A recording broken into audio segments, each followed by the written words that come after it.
L'objet de ma visite aujourd'hui, c'est pour consacrer aussi la troisième année d'affilée de la participation du PUMA à travers les groupements de femmes des zones frontalières qui ont été donc encadrés, formés, financés par le PUMA pour faire beaucoup de transformations en ce qui concerne les produits locaux, notamment les produits agricoles et la transformation aussi laitière. Nous avons eu à faire beaucoup d'actions dans les zones frontalières et à travailler avec beaucoup de groupements villageois.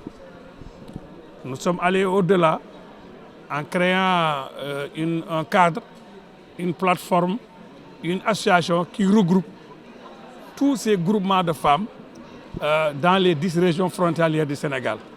Aujourd'hui, vous retrouverez le sud, le nord, le centre. Toutes ces femmes sont ici représentées avec aussi en prime les produits locaux, en tout cas de leur zone. Et c'est avec aussi la participation du PUMA qui est d'abord allé vers la formation, qui a aidé à l'acquisition des matériels, parce que nous formons en donnant le matériel, pour permettre le lendemain du départ des formateurs que le groupement continue de faire le travail qu'on attend d'eux. Et c'est ce qui se passe. Et nous suivons tout ce travail-là. Et ce travail continue. Cette année également, on a démarré des formations. Parmi ces exposantes, parmi ces femmes, il y en a qui sont donc aujourd'hui à la troisième année de participation à la FIERA. Nous avons déjà, dès le départ, donc des générations donc, de femmes qui travaillent sur la transformation. L'accès au financement, ce sont des groupements qui sont agréés par le PUMA, qui ont permis, en tout cas après les enquêtes nécessaires, donc de faire bénéficier ces groupements déjà de la formation. Donc nous suivons parce que nous encadrons sur tout ce qui concerne ce travail-là.